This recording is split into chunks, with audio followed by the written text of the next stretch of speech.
¿Qué vamos a ver entonces en áreas y volúmenes? Vamos a hablar de perímetros, de áreas y de volúmenes. Esto hace parte de una sección de geometría. Aún quedan faltando unos temas adicionales, pero estos son fundamentales para el examen. Bueno, vamos a iniciar entonces primero con el concepto de perímetro. El perímetro es una línea o conjunto de líneas que forman el contorno de una superficie o una figura.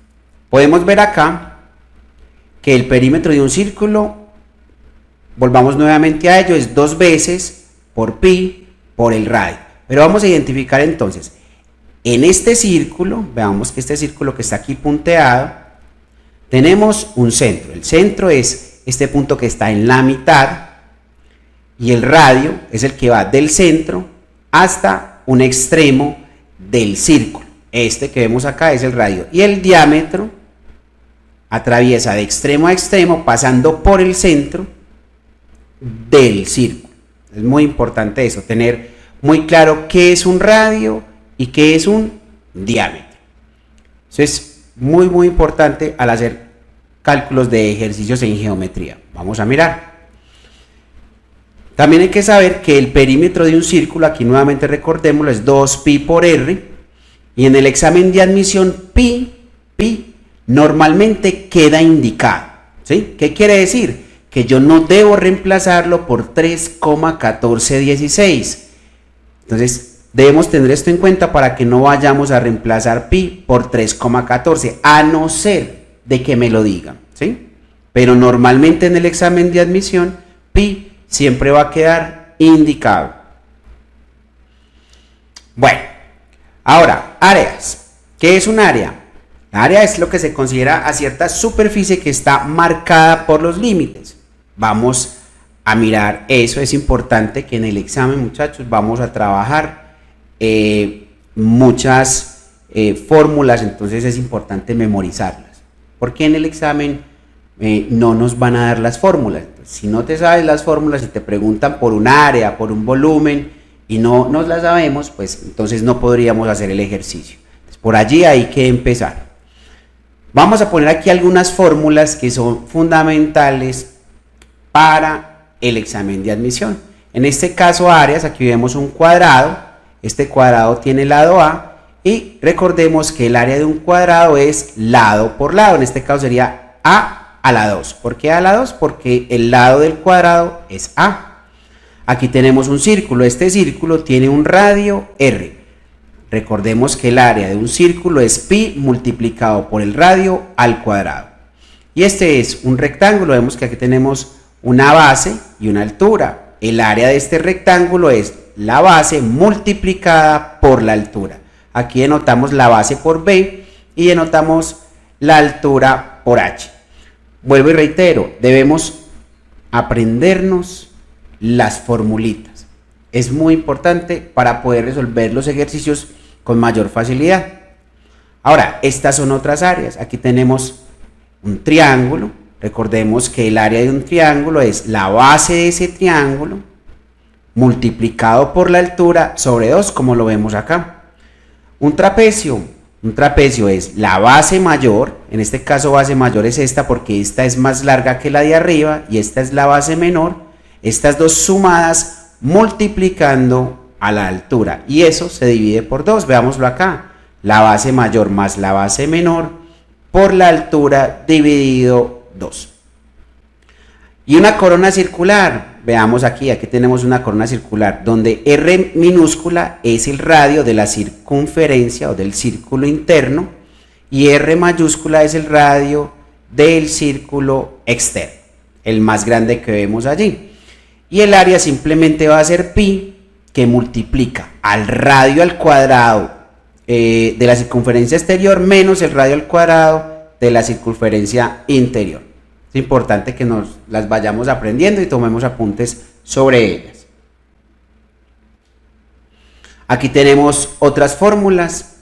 El rombo, aquí tenemos D, esta es D de diagonal. Como es mayúscula es la diagonal mayor y esta D minúscula es la diagonal menor. Entonces vamos a multiplicar las diagonales y lo dividimos por 2 y eso nos va a dar el área de un rombo. En un sector circular, vemos aquí que hay un círculo, un sector circular es este pedacito que vemos aquí sombreado, ¿sí?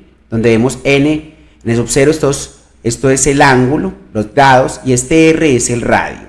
Entonces el sector circular va a ser igual a pi por el radio al cuadrado multiplicado, esto que tenemos como n a la sub 0, estos son los grados, ¿cierto? Ya sea que mida 10, 15, 20, 30, 40, 45 o más grados, lo ponemos acá y lo dividimos por 360.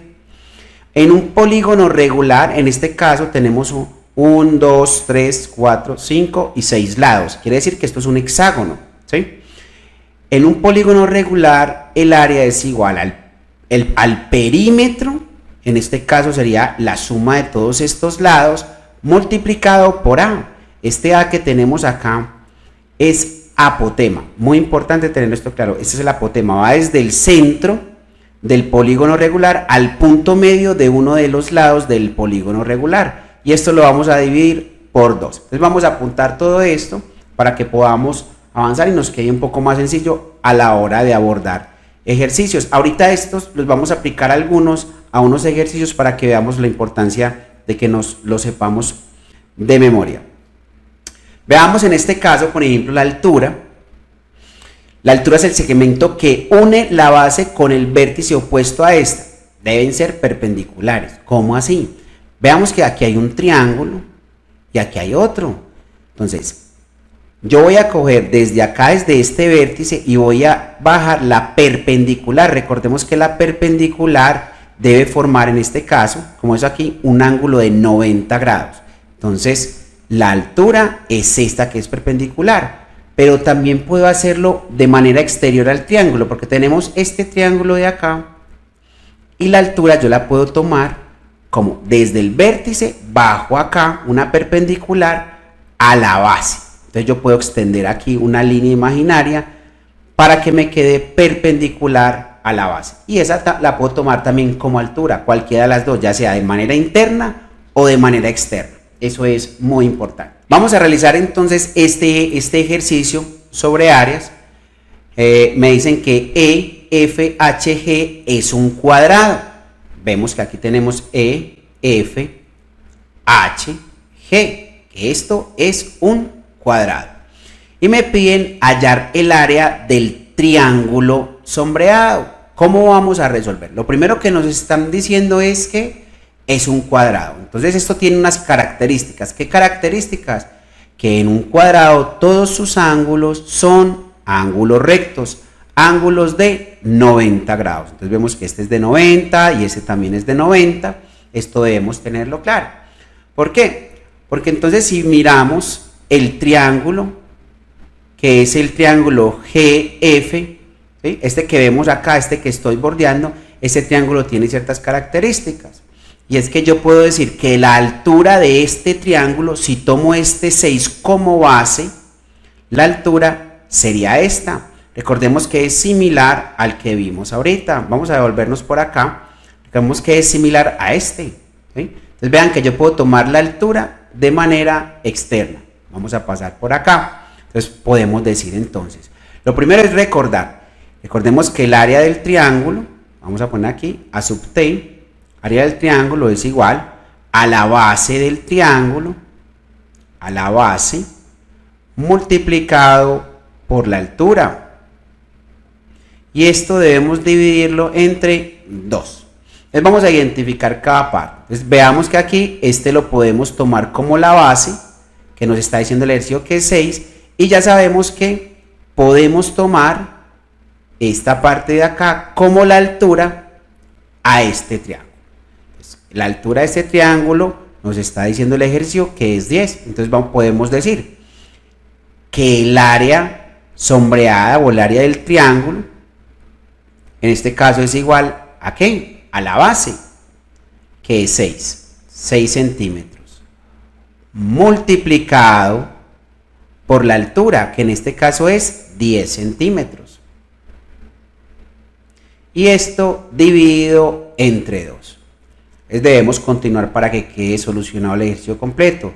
El área del triángulo que está sombreado es, aquí tenemos, multiplicamos 6 por 10, 6 por 10 es 60, Pero también debemos multiplicar centímetros con centímetros. Esto nos da centímetros cuadrados. Y lo vamos a dividir entre 2.